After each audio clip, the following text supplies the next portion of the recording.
자, 이 이화영 부지사의 1심 선고 있던 날도 현장에서도 아무 말 하지 않았고 오늘도 최고위에서 기자들의 질문이 쏟아졌다고 해요. 하지만 이재명 대표가 아무런 말을 하지 않았습니다.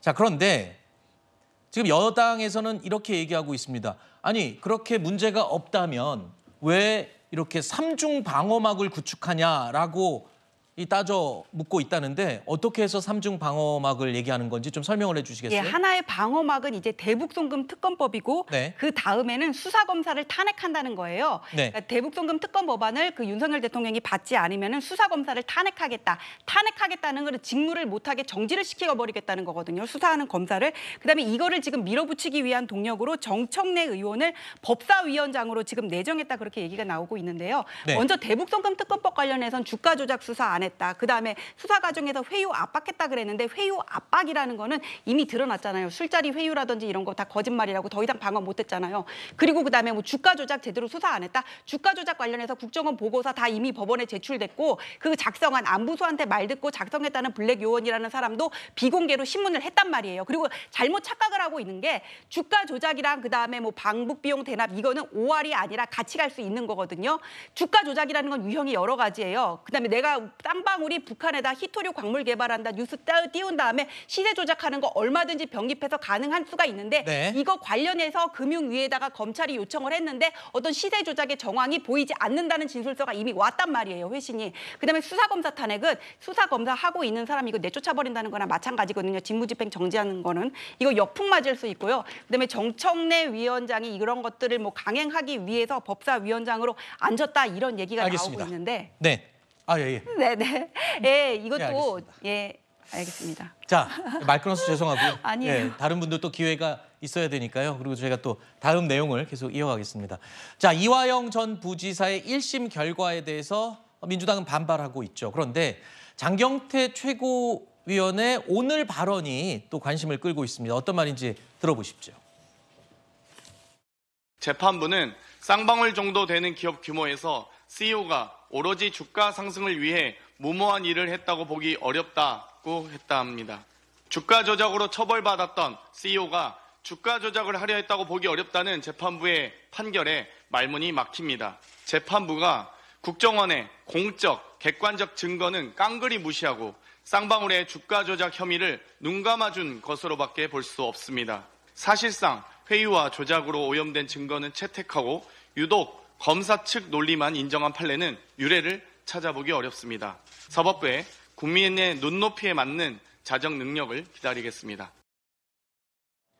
자, 어쨌든 여당은 민주당이 뭐 삼중 이 방탄을 쓰고 있다 이렇게까지 비판을 하고 있는데 개혁신당의 이준석 의원이 오늘 저희 채널A 라디오쇼 정치 시그널에 출연해서 이런 말을 했습니다. 민주당의 삼중 방어막 이런 평가를 내렸네요.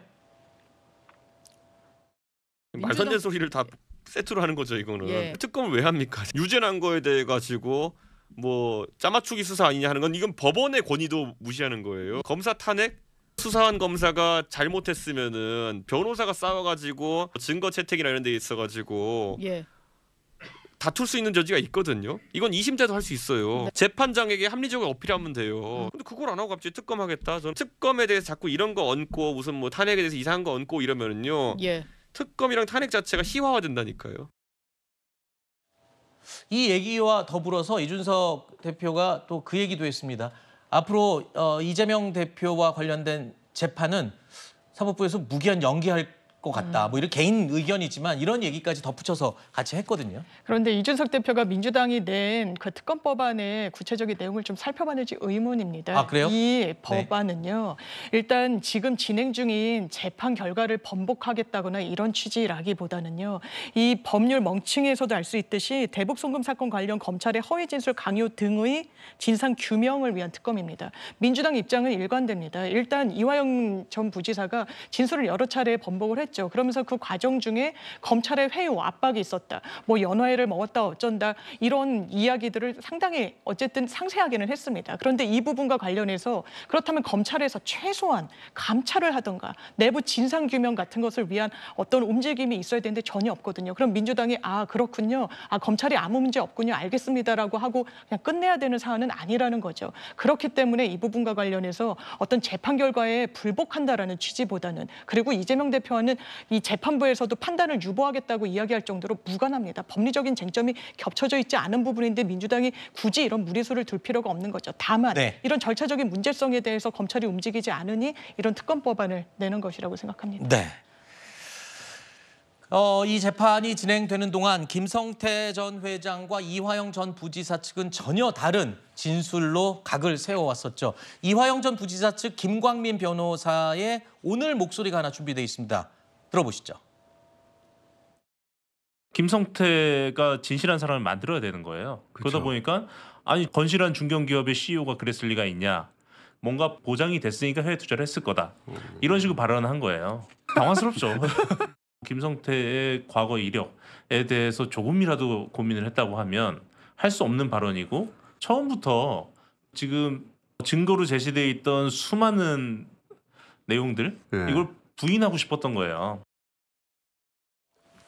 그런데요, 이번 1심 결과를 두고 정치권에서는 이런 예측도 조심스럽게 나옵니다. 재판이 진행되는 동안 이화영 전 부지사의 발언이 한때 약간씩 바뀐 적이 있었어요. 그랬는데 이렇게 중형이 선고됐으니 혹시 또 심적인 변화가 있어서 입장을 또 바꿀 그런 가능성도 있지 않느냐 이런 예측도 나오던데요. 그럴 가능성이 충분히 제기되죠. 이것은 재판 내적인 부분과 재판 외적인 부분을 둘 다 살펴봐야 됩니다. 일단 재판 내적으로 보면 이화영 전 부지사가 1심에서 지금 징역 9년 6개월을 선고받았는데 재판부가 선고하면서 뭐라고 했습니까? 비합리적인 변명으로 일관하고 있어서 중형을 선고하는 것이 불가피하다고 했죠. 네. 그 비합리적인 변명이라고 하는 것이 제가 앞서 말씀드린 그 술판 논란 이런 것들을 다 포함하는 것입니다. 그러면은 이런 것들이 이미 논파가 됐고 본인의 양형에도 불리하다는 것이 확인이 된 이상 자, 형을 바꿀 수 있는 마지막 기회는 이제 항소심밖에 없습니다. 대법원에 올라가면 법률심이기 때문에 양형을 직접 바꿔주는 게 아니거든요. 그렇다면 이화영 전 부지사는 재판 내적으로 어떻게 임해야지 본인의 양형에 그나마 도움이 될 것인가. 즉 정직하게 진실을 다 말해야 이제는 조금이라도 감형받을 수 있는 여지가 있는 것이 아닌가 이런 판단을 할 것이고요. 네. 그다음에 재판 외적으로 보면요. 아까 그 술판 논란에 대해서 많은 사람들이 이런 관측을 했습니다. 재판 자체에서는 희망이 없기 때문에 결국에는 계속 이재명 대표에게 도움이 될 만한 주장을 하고 나중에 이재명 대표가 자신을 구원해 줄 수 있는 어떤 위치에 오르게 되면은 그것을 기대하는 것이 아닌가라는 관측이 있었는데 현재 흘러가는 상황을 보면 본인도 중형을 선고받았고 변호인조차도 이화영의 유죄는 곧 이재명의 유죄다 이런 말까지 공개적으로 했는데 이제는 이재명 대표에게까지 아주 불리한 영향을 미치게 생겼습니다. 그러면은 이화영 전 부지사로서도 이런 점까지 종합적으로 감안하지 않을 수 없겠죠. 앞으로 항소심의 추이가 주목되는 이유입니다.